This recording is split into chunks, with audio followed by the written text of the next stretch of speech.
नमस्कार व्यूअर्स। और आप सब लोग कैसे हैं? आशा करती हूँ आप सब लोग अच्छे होंगे, स्वस्थ होंगे और मेरा शिव पुराण का पाठ अवश्य देखते होंगे।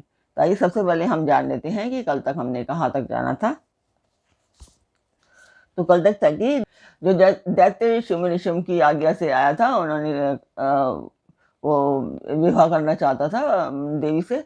तो उसने कहा कि हम लोग अपने मन में तुम्हें अबला समझकर मार नहीं रहे हैं, परंतु यदि तुम्हारे मन में युद्ध की इच्छा है तो उस सिंह पर सुस्थिर होकर बैठ जाओ और युद्ध के लिए आगे बढ़ो।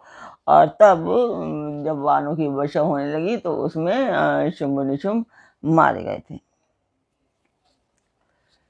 तो यही था कल का पाठ।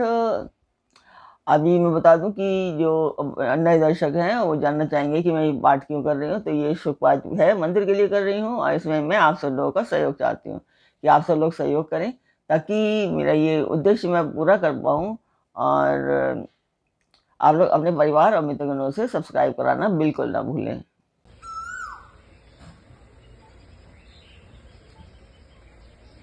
तो मंदिर की वीडियो मैंने डाल दी। आपको पाठ कैसा लग रहा है, आपको शिव पुराण कैसी लग रही है, कमेंट बॉक्स में मुझे अवश्य बताया करें। तो अब हम चलते हैं आज के पाठ पर। स्वागत करती हूँ मैं आप सभी का अपने इस कार्यक्रम शिव पुराण में। शिव पुराण की ये उमा संहिता चल रही है और उमा संहिता में आज आप सुनेंगे कि देवी के द्वारा सेना और सेनापतियों द्वारा निशुंभ और शुंभ का संहार।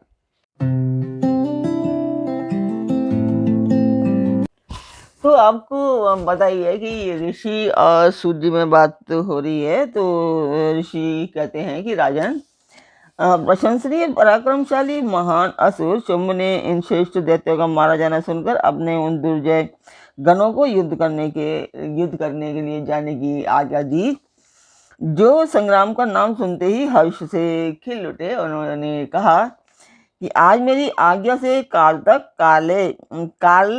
के मौर्य, दोरहादे तथा अन्य असुरगण बड़ी भारी सेना के साथ संगठित हो विजय की आशा रखकर शीघ्र युद्ध के लिए प्रस्थान करें। निशुंभ और शुंभ दोनों भाई उन दैत्यों को पूर्वोक्त आदेश देकर रथ पर आरूढ़ हो स्वयं भी वो नगर से बाहर निकले।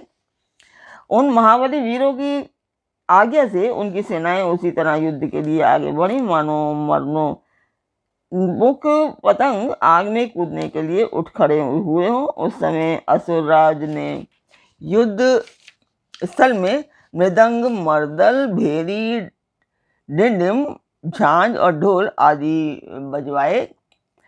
उन जुझारू बाजों की आवाज सुनकर युद्ध प्रेमी और वीर हर्ष एवं उत्साह से भर गए, परंतु जिन्हें अपनी प्राण ही अधिक प्यारे थे वे उस रणभूमि से भाग चले।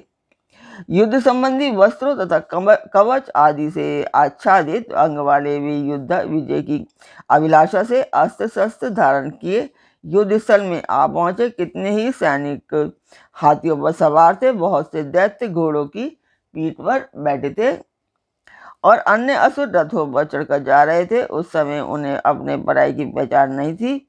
उन्होंने असुरराज के साथ सम्रांगण में पहुंचकर सब तरफ से युद्ध करना आरंभ कर दिया। बारंबार शतघ्नी यानी कि तोपों की आवाजें होने लगी, जिसे सुनकर देवता कांप उठे। धूल और धुएं से आकाश में महान अंधकार छा गया।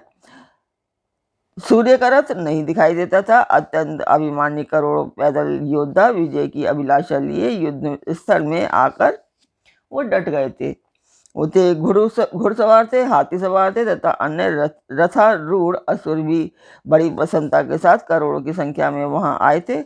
उस महासमर में काले पर्वतों के समान विशाल मदमत गजराज जोर जोर से चिंगाड़ रहे थे। छोटे छोटे शैल शिखरों के समान ऊंट भी अपने गले से गलगल ध्वनि का विस्तार करने लगे।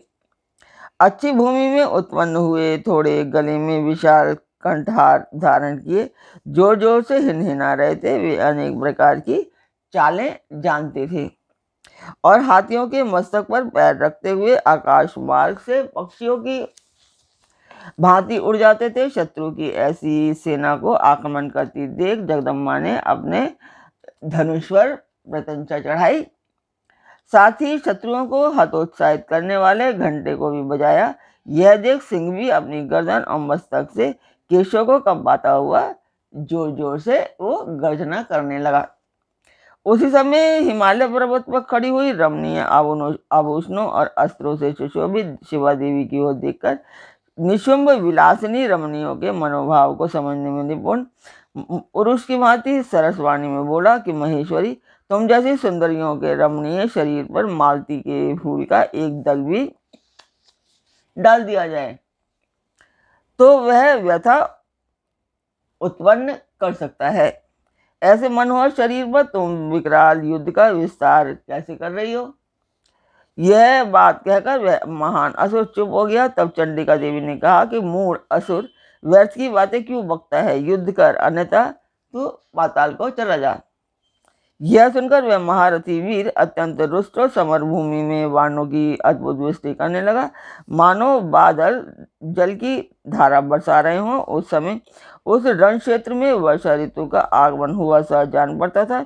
मद से उद्यत हुआ वह असुर तीखे बाण, शूल, फरसे, विभिन्दिपाल, परिघ, धनुष, भुषुंडी, परास, शूर्पण तथा बड़ी बड़ी तलवार से युद्ध करने लगा। काले पर्वतों के समान बड़े बड़े गजराज कुंभस्थल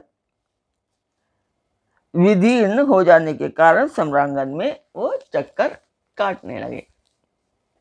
तो आज का पार्ट यहीं तक, वरना बड़ा हो जाएगा फिर आप लोग देखते नहीं है, तो पार्ट छोटा रहे वो ही अच्छा है। तो इसीलिए मैं आज का पार्ट यहीं पर पूर्ण करती हूँ। और अभी छोटे मैंने पार्ट बनाने शुरू किए हैं, 7, 8, 9 मिनट के, इससे ज़्यादा नहीं होते हैं अभी। तो कल तक के लिए आज्ञा दीजिए, कल इसके आगे का पार्ट बताएंगे आगे क्या होता है। तो तब तक के लिए आज्ञा दीजिए, कल तक के लिए आज्ञा दीजिए। ओम नमः शिवाय, जय माता की।